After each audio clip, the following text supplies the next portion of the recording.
Hey guys, tonight we wander through the bustling streets of ancient Rome, where the air hangs thick with the scent of baked bread, sweat, and the occasional whiff of less pleasant things, like, say, public humiliation.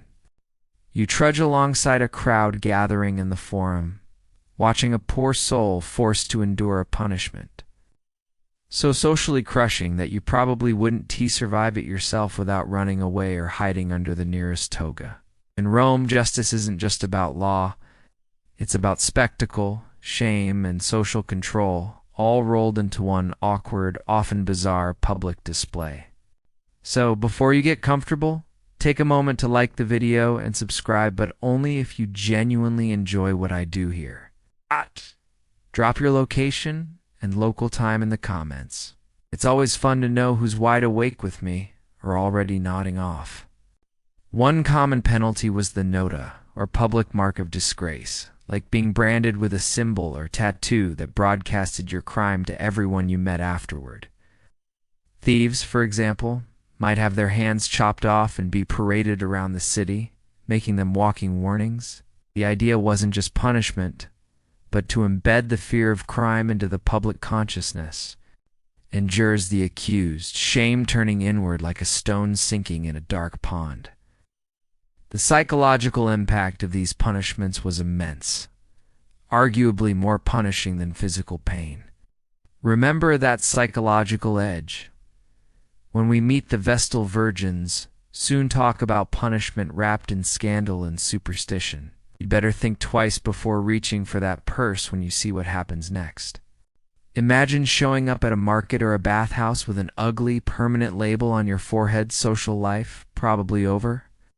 The scars lasted a lifetime, just like the memory of your misdeeds. Imagine the chatter of merchants hawking their goods, the clatter of sandals on stone, and right at the center, a scene unfolding that's equal parts grim and oddly theatrical.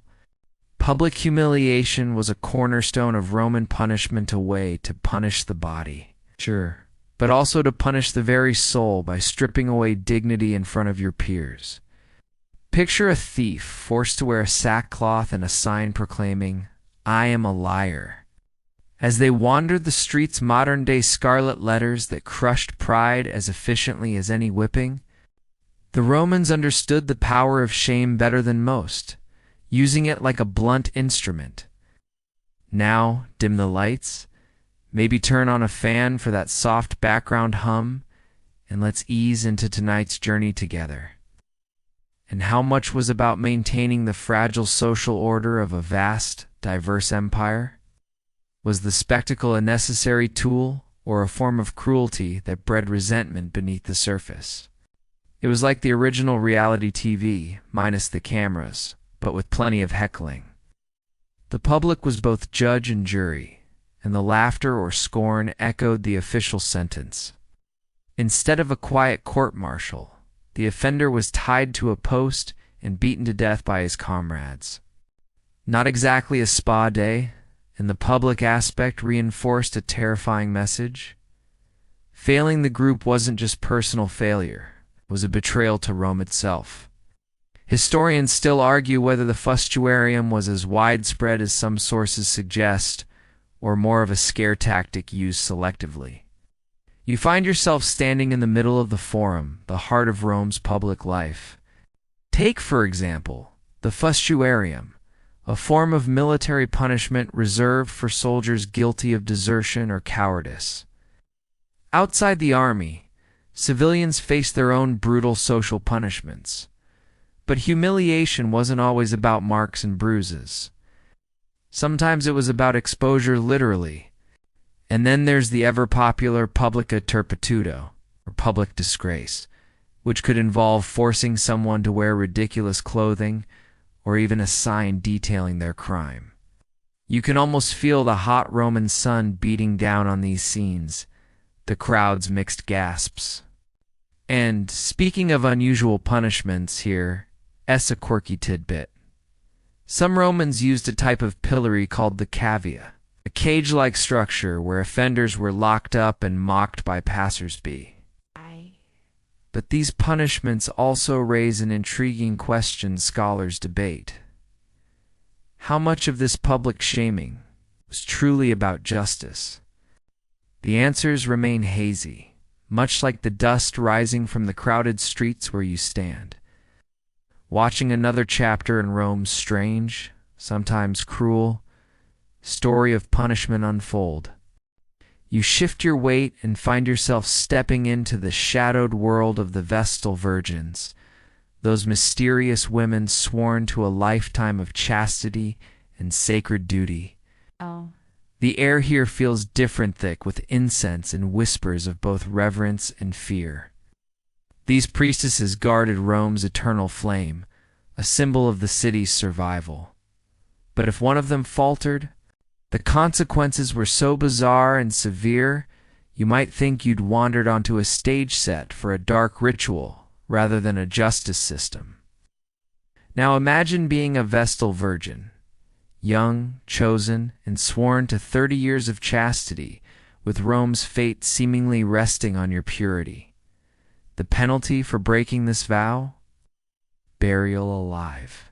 Yes, alive, no trial by fire or public stoning, but a silent, grim descent into an underground chamber with a small supply of food and water. You probably won't survive this unless you're some sort of ancient escape artist. 8.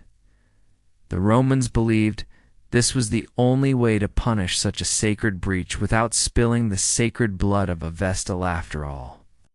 Killing a priestess outright was considered an ill omen. It's a punishment that's fascinated scholars for centuries. Historians still argue whether the stories about live burial were exaggerated, Roman propaganda to highlight the Vestal's sacred status, or if this practice was indeed routine and judicially enforced. Some suggest it was a ritualized form of execution symbolizing the death of Rome's luck, while others propose it was a legal necessity. An eerie loophole between religion and law. Side of live burial, Vestals faced other somewhat less final punishments. For instance, a Vestal who broke her vow but wasn't caught might be whipped publicly or fined, while neglecting the flame they tended could lead to similar public shaming or even imprisonment. These punishments were not just about law, they were about terrifying Rome into obedience and respect for divine order. Think of it as the ultimate don't mess with tradition policy. Here's a quirky fact that might make you raise an eyebrow. Vestal virgins had the unusual legal privilege to free condemned prisoners if they encountered them on the way to execution. Talk about a power twist in the middle of Rome's brutal justice system. It was a rare light spot in a dark world of punishment, an ironic reminder that even those bound by the strictest rules could occasionally bend the course of fate. Imagine the atmosphere, the hushed reverence around these women, sharp contrast between their sacred duties and the terrifying consequences of any slip-up. The crowd's whispers carry both awe and morbid fascination. It's as if Rome needed them to be perfect symbols of purity and punished them with grotesque extremes to keep that illusion intact. And while we're at it, remember the cavia cages from earlier? Vestals were exempt from such public humiliations, reinforcing their status as untouchable yet terrifying figures. Their punishments, though less publicly graphic, were in a way far more haunting, wrapped in silence and darkness. As you think about the Vestal Virgins, the idea of purity tied to survival, and punishment wrapped in religious symbolism, you might wonder, were these penalties more about religion or about controlling women's bodies and roles in a fiercely patriarchal society? Historians still debate whether the Vestals' punishments were primarily theological or political tools. Wow. So with that eerie image of live burial and sacred fires flickering, you feel the weight of Rome's complex, often contradictory justice system pressing down like the heavy, scented robes of the Vestals themselves. You, Dan, even have to move far to find yourself surrounded by the towering wooden crosses and the ominous buzz of a Roman crowd waiting for a gruesome show crucifixion. The ultimate punishment for the worst offenders, and a spectacle designed to break the spirit as much as the body. You probably won't survive this, and honestly, the Romans weren't too concerned if you did. It was a punishment both brutal and theatrical, a macabre mix of suffering and public messaging that has echoed through history like a dark whisper. Crucifixion, you see, wasn't just a way to kill it, was a message carved into wood and flesh. Typically reserved for slaves, rebels, and the most reviled criminals, this slow, agonizing death served as a terrifying warning to anyone thinking of crossing Rome's rigid boundaries. You might pass by one on your way to the market, unable to avoid the morbid spectacle. The condemned were denied the dignity of a proper burial, their families often shunned, and their names erased from honor. It was the end of existence, both earthly and social. The smell, the flies, the desperate gasps, it was a visceral lesson in obedience and power. The condemned were stripped, flogged, and nailed or tied to a cross. It was a punishment so public, so prolonged, and so excruciating that it required a staggering level of endurance and despair. And yet, it was just one chapter in Rome's complicated relationship with punishment, where pain was meted out not just to punish but to remind everyone watching who held the reins of power. The Romans sometimes broke the legs of the condemned to speed up death by preventing them from pushing up to breathe. And did victims hang with their arms outstretched or bent? While this might seem like a minor detail, it speaks volumes about the Romans. Brutal ingenuity and their desire to maximize pain while ensuring the victim's body stayed on the cross long enough for the spectacle to serve its purpose. This practice was called crurifragima, brutal final act to hasten the inevitable.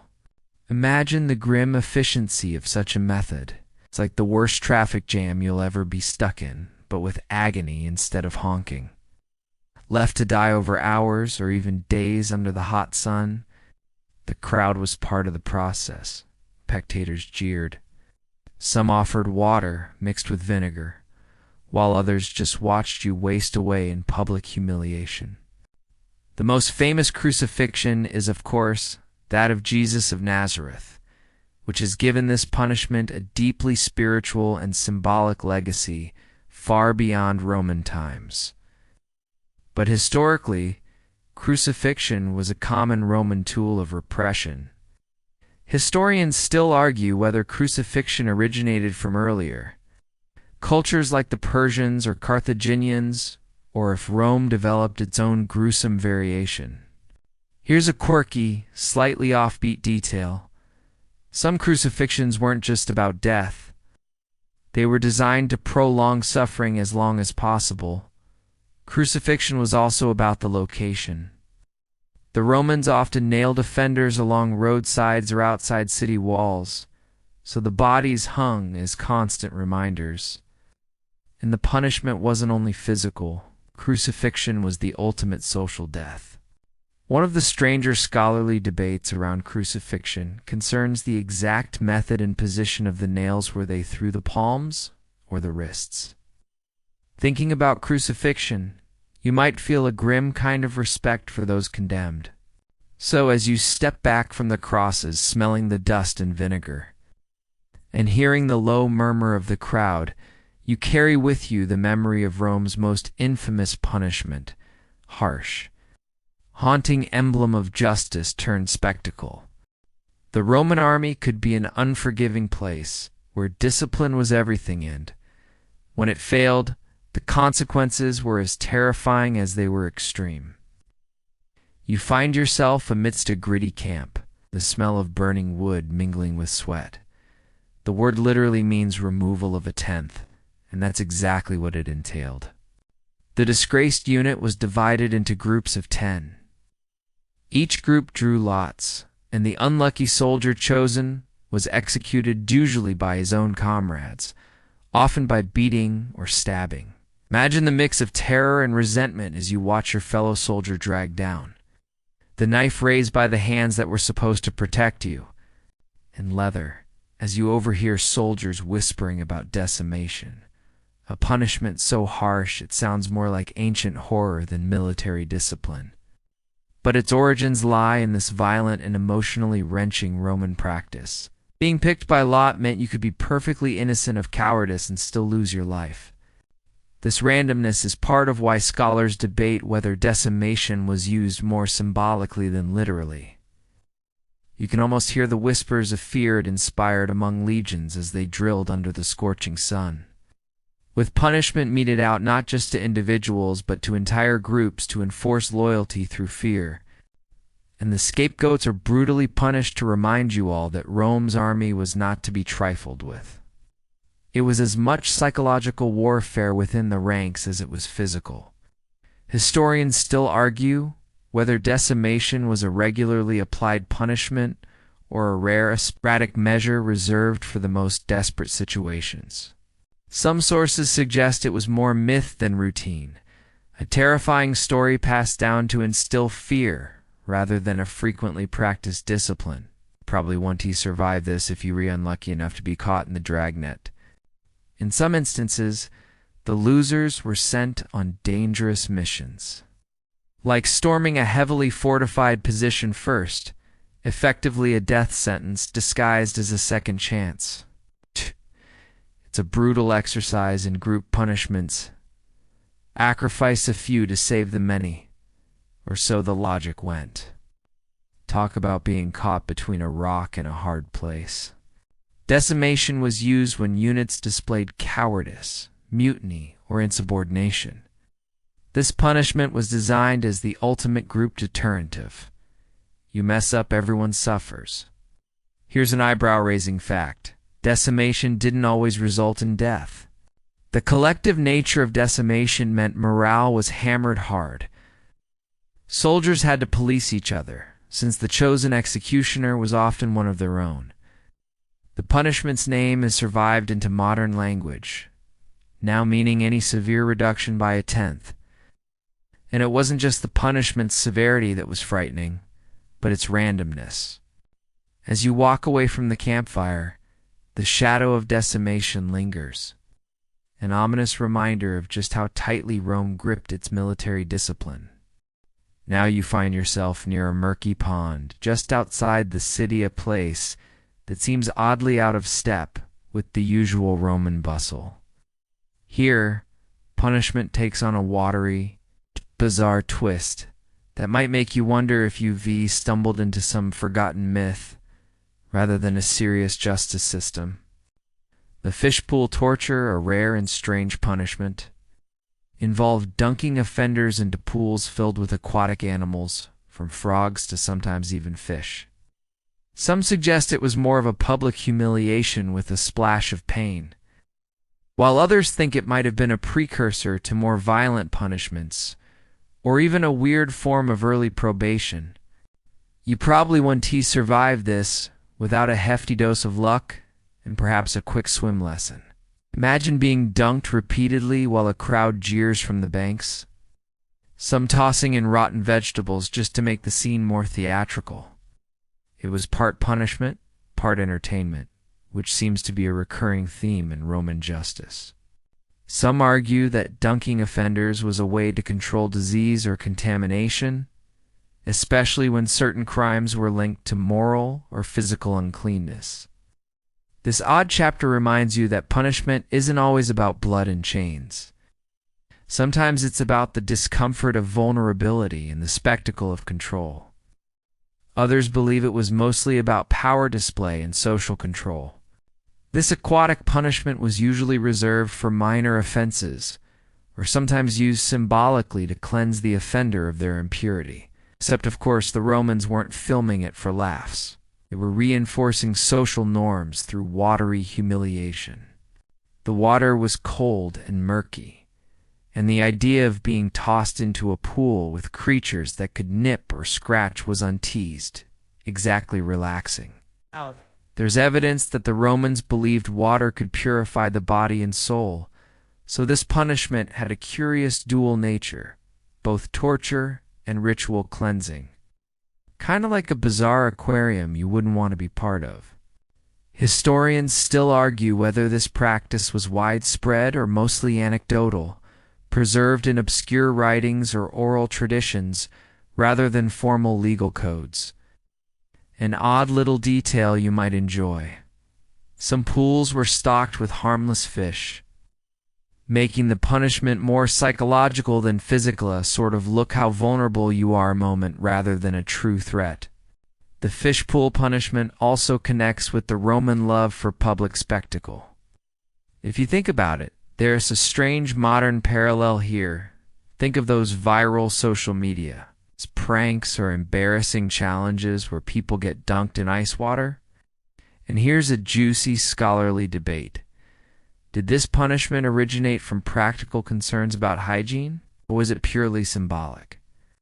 As you watch the ripples settle on that murky pond, you might appreciate how Rome's punishments ranged from the blatantly brutal to the strangely poetic.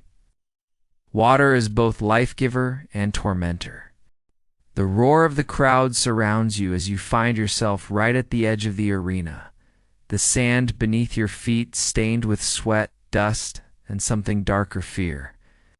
Gladiators weren't just fighters. They were slaves, criminals, or volunteers whose lives were on the line every time the gates slammed shut. The arena was a place of glory but also brutal punishment, where failure or disobedience came with a price almost as deadly as the combat itself. You'd probably want to survive here if you slip up not just from your opponent, but from the harsh Roman system governing every move you make. In this world, the punishments for gladiators extended beyond the arena's combat. Punishments for breaking rules could be brutal. A gladiator might be whipped publicly or subjected to extra exhausting training. This was not only a death sentence, but also a crowd pleaser, feeding into the Romans' appetite for spectacle and blood sport. It's a strange mixture of cruelty and innovation. The line between justice and entertainment was incredibly thin here. But about performancy, about sending a message to the masses that defiance equals suffering, and survival is both a physical and social battle. Some historians believe these punishments were designed to break the spirit just as much as punish the body.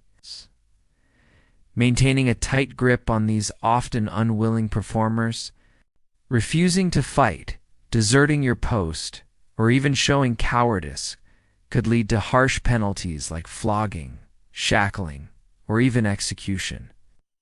Gladiators who were disobedient were sometimes chained to stakes or forced to fight in unfair matches, ensuring their suffering was both physical and psychological. The arena was as much about control as it was about entertainment. Historians still argue whether the thumbs up or thumbs down gestures commonly associated with gladiator fights actually dictated life or death. Some suggest the signals were more nuanced or even different altogether. Strange twist? A defeated gladiator might receive a reprieve if the crowd begged for mercy, though this was never guaranteed. The relationship between gladiators and spectators was a mix of admiration, cruelty, and commerce. Regardless, the crowd's mood heavily influenced the final verdict, making survival a matter of both skill and luck. Here's a quirky tidbit. Some gladiators became so popular that they amassed fan followings, complete with graffiti and merchandise. Outside the arena, gladiators lived under strict rules, often in harsh training schools known as ludi. One unusual practice involved damnatio ad bestias, sentencing gladiators or criminals to be thrown to wild animals. And speaking of animals, gladiator schools sometimes used bizarre training techniques like making fighters spar blindfolded to sharpen other senses, or having them fight in water to build strength. Thinking about gladiators and their punishments makes you realize that Rome's justice system was indeed just about laws. You're now stepping into a dimly lit, smoky room lined with small lead tablets inscribed with tiny, precise writing. These are the infamous cursed tablets of ancient Rome. Imagine holding one, feeling the cool metal beneath your fingertips, knowing these small objects were once tools of a strange and secretive punishment, magical justice. The Romans didn't just rely on the law and physical pain. They also dabbled in curses to punish or control their enemies in ways that might make you smirk or shiver. You probably won't survive the paranoia if you believe these curses actually worked. One tablet found in Bath, England, calls for the punishment of a thief by curses that would make his tongue rot and bind his hands. Imagine the fear of being cursed, like that it's a punishment that works quietly and invisibly. This duality suggests a society both fascinated by and fearful of unseen forces, relying on magic when law or force failed. Cursed tablets or defictions were often buried in graves, wells, or hidden spots, inscribed with the names of rivals, thieves, or love interests. Historians still debate whether cursed tablets were more an act of desperation or a normalized part of Roman social life. Justice isn't loud in public, but whispered and deadly in the dark. Some tablets included the name of the god invoked, specific instructions, and even the place where the tablet should be hidden. Like under a crossroads or a grave, places thought to be thin spots between worlds. The inscriptions called upon gods or spirits to bind, harm, or humiliate the target, effectively punishing them through supernatural means. Whether aimed at courtroom opponents, cheating lovers, or business rivals, these tablets represent a quirky blend of justice and superstition. Historians still argue whether cursed tablets were widely believed to be effective or if they functioned more as psychological tools. An ancient version of sending bad vibes or a way to intimidate others without physical violence. Some suggest the real power came from the belief of the caster and the target rather than any actual magic. Here's a fascinating tidbit. Cursed tablets were sometimes crafted to be especially nasty, asking gods to cause everything from love failure to physical pain or even social disgrace. The act of creating a cursed tablet was itself a kind of punishment ritual, often performed at night and involving careful, sometimes grisly preparation. While the Roman legal system was public, noisy, and brutal, cursed tablets operated in secret, a shadow justice running parallel to the courts. You might wonder if these curses were a way for powerless individuals, slaves, women, or the lower classes to strike back at those above them without risking physical punishment. As you put down the tablet and let your fingers trace the etched letters, you feel the quiet menace of this hidden form of punishment, a reminder that sometimes you slip now into the smoky rooms and bustling forums where poets and philosophers dared to challenge Rome's mighty power with nothing but words. Words that sometimes came with bizarre and unexpected punishments. Imagine yourself scribbling a controversial poem or delivering a sharp philosophical critique, only to find your fate hanging in the balance of Roman law, which could be as strange and cruel as any physical punishment. Poets who mocked the ruling class risked exile, confiscation of property, or even death. Philosophers, especially those who questioned traditional beliefs or Roman virtue, could find themselves banned from the city or subjected to public ridicule. His punishment was a combination of banishment and social erasure, a quiet but severe penalty that stripped him of influence. This wasn't just about silencing critics, it was about maintaining control over culture and thought. Some were forced into silence, while others were humiliated publicly. The line between justice and censorship was, and still is, blurry. No. You see that punishment in Rome extended beyond the body to the mind and spirit. Words could be weapons, and the consequences of wielding them recklessly could be as bizarre and harsh as any sword. The curious thing here is that these punishments were less about physical pain and more about crushing reputations and voices psychological warfare at its finest. You probably won't survive the political heat if your ideas cross the wrong people. Imagine your thoughts going up in flames before a jeering crowd burned not just on paper, but in the collective consciousness. Some rulers, like Augustus, promoted poets like Virgil as cultural propaganda, while others cracked down fiercely on critics. Roman society was famously intolerant of dissent, especially when it came to ideas that threatened the emperor or the established order.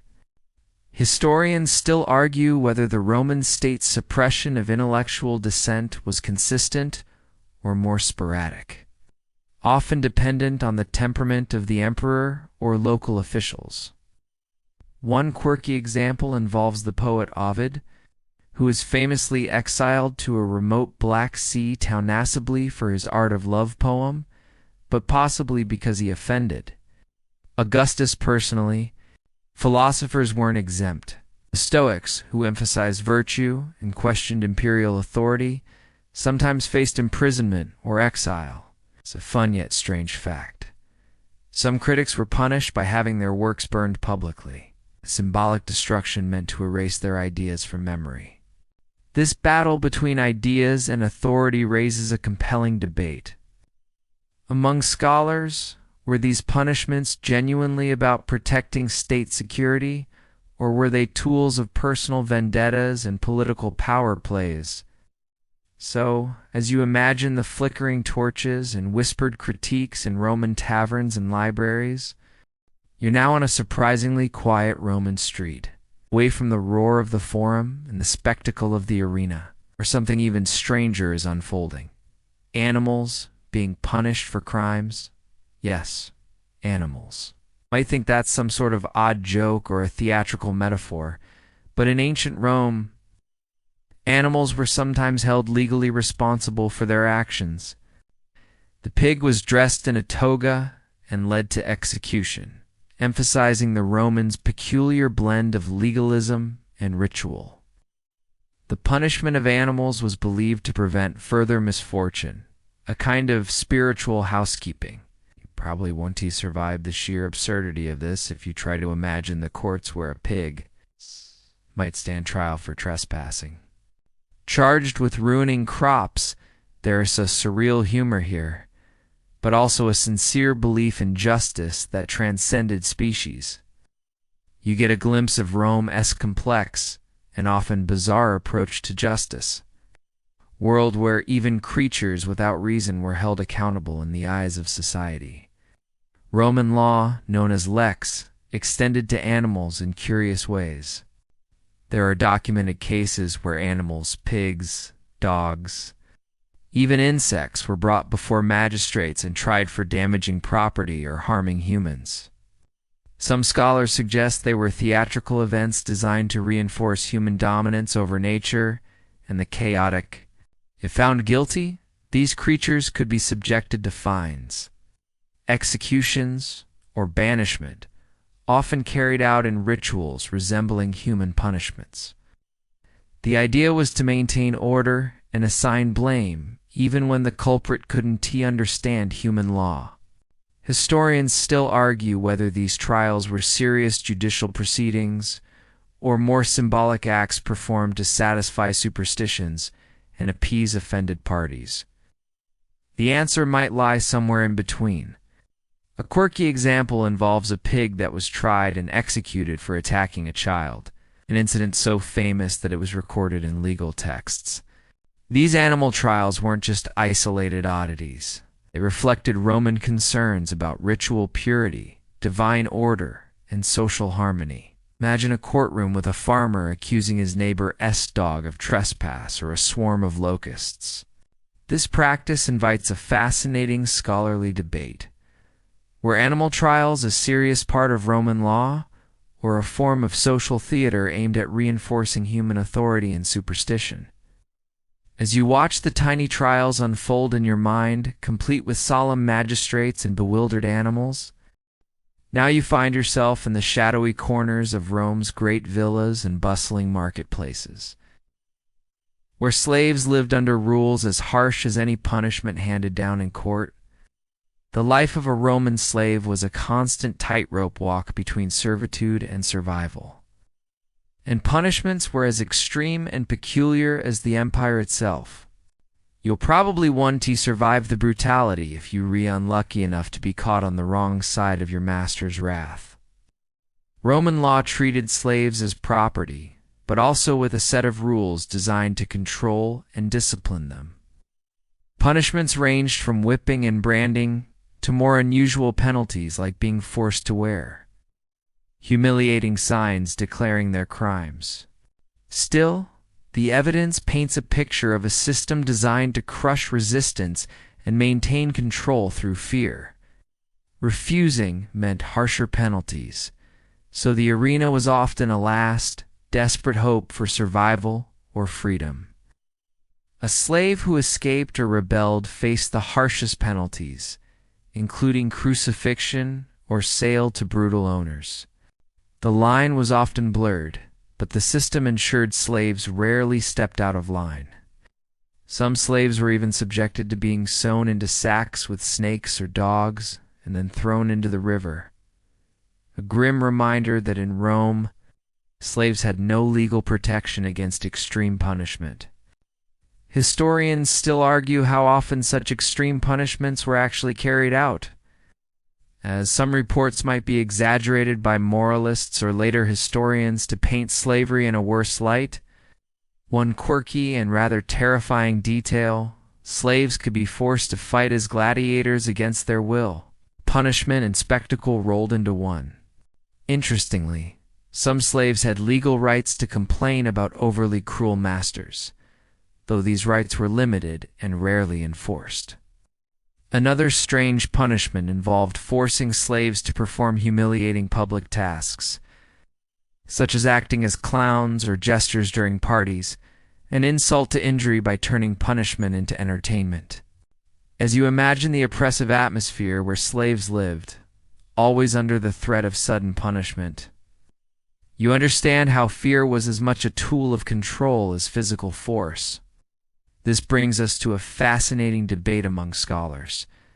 To what extent did these punishments serve to maintain order? And when did cruelty become unchecked abuse? So as you step away from the harshness of the slave quarters, the weight of Rome's harshest punishments hangs heavy reminders that in the empire's grandeur, cruelty was never far behind. You find yourself back in the beating heart of Rome, surrounded by the relentless hum of daily life. But here, punishment isn't just about justice. It's a grand theatrical performance designed to entertain, to intimidate. The city's streets became stages where justice was displayed like a dramatic play. The suffering of the guilty woven into the fabric of civic life. It was less about rehabilitation and more about spectacle and social control. And to remind everyone who holds the reins of power, Romans understood the power of spectacle better than most, turning punishment into a form of social theater that drew crowds by the thousands. One notorious criminal was forced to wear a crown of thorns and a purple robe, mocking royalty before execution, a grim parody with sharp political undertones. You probably won't survive the shame if you're the star of this deadly show. You realize that Roman punishment was as much a performance as a penalty, a blend of fear, control, and the primal human urge for spectacle. The crowd's roar was part of the sentence, a collective judgment passed with every shout and cheer. Either way, the legacy of spectacle and justice is one that echoes through history to this day. Public executions, parades of the condemned, and gladiatorial games all doubled as punishment and entertainment. Historians still argue to what extent these public punishments were genuinely meant to serve justice. or if they were primarily tools to entertain and distract the masses, preventing unrest. Some suggest the Roman elite used these displays to reinforce their power and placate the populace.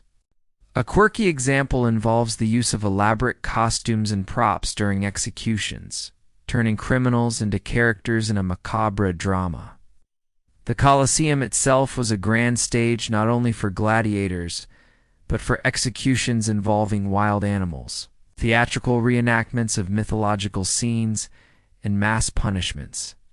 The idea was to shame the offender so thoroughly that no one else dared follow their example.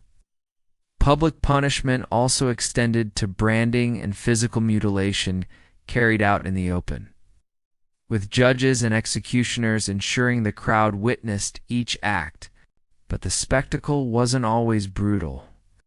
Sometimes punishment was mixed with ritual and religion, creating events that were both terrifying and strangely mesmerizing. Festivals like the Saturnalia blurred lines between order and chaos, with punishment serving as both warnings and entertainment. As you imagine the roar of the crowd and the crack of the executioner's whip, and as always, historians debate whether these public punishments truly deterred crime or simply fed a growing appetite for violence and drama. The sharp crack of a whip snaps through the air as you stand at the edge of a Roman courtyard, watching a punishment as old as the city itself, flogging and branding. These were common tools in Rome's arsenal of corporal punishment, methods designed not just to inflict pain, but to mark the offender permanently, physically, and socially. Victims were lashed with leather straps or a flagrum, a whip embedded with metal or bone fragments to tear the skin. The purpose was twofold: to punish the body and to serve as a warning to others. Sometimes the punishment was so severe it led to death, though death wasn't always the point. Imagine your fellow legionnaires delivering your punishment, each lash a reminder of your failure. But this permanent mark also meant social death, as people avoided known offenders, cutting them off from normal life. You probably wouldn't survive the sting or the shame if you find yourself on the receiving end. It was untold just about hurting the body. It was about injuring the offender's social standing forever. It's a brutal dance between flesh and reputation that has echoes even in modern justice systems. Criminals were marked with hot irons bearing symbols of their crimes. Thieves might receive a fur, while deserters or traitors got other letters. These marks ensured the offender carried their shame everywhere, making reintegration into society difficult or impossible. Flogging, often carried out in public, was both a painful physical punishment and a spectacle designed to shame. Branding was a more permanent sentence. Historians still argue whether flogging was more about punishment or control, with some suggesting it was often used to extract confessions or force compliance, rather than serve as a judicial sentence in itself. A quirky detail: Roman soldiers who committed minor infractions could be flogged by their comrades, a practice that combined discipline with humiliation. The idea of being permanently logged on your body is a grim one, especially in a society that valued honor and reputation highly. Branding also served a legal purpose once marked. Criminals were easily identified, preventing repeat offenses. Interestingly, some historians believe branding was an early form of criminal record keeping, a physical database etched into skin.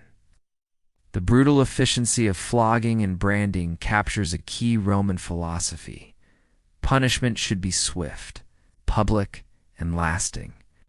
As you watch the lash rise and the iron press down, you sense the dual nature of these punishments: pain as a deterrent, shame as a social sentence.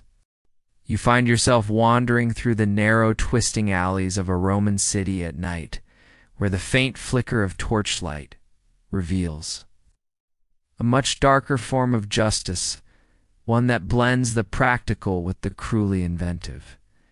The use of poison as a method of punishment and assassination.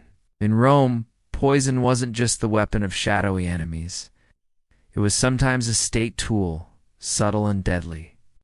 You probably won't survive the slow, creeping certainty of poison if you fall victim to this silent form of justice. Poison was a science as well as a weapon, with recipes passed down through secret circles. Imagine the tension in those smoky apothecary shops where a vial's contents could mean life or death. Romans had a complicated relationship with poison, suspicion, and the deadly art of survival in a city where power was everything.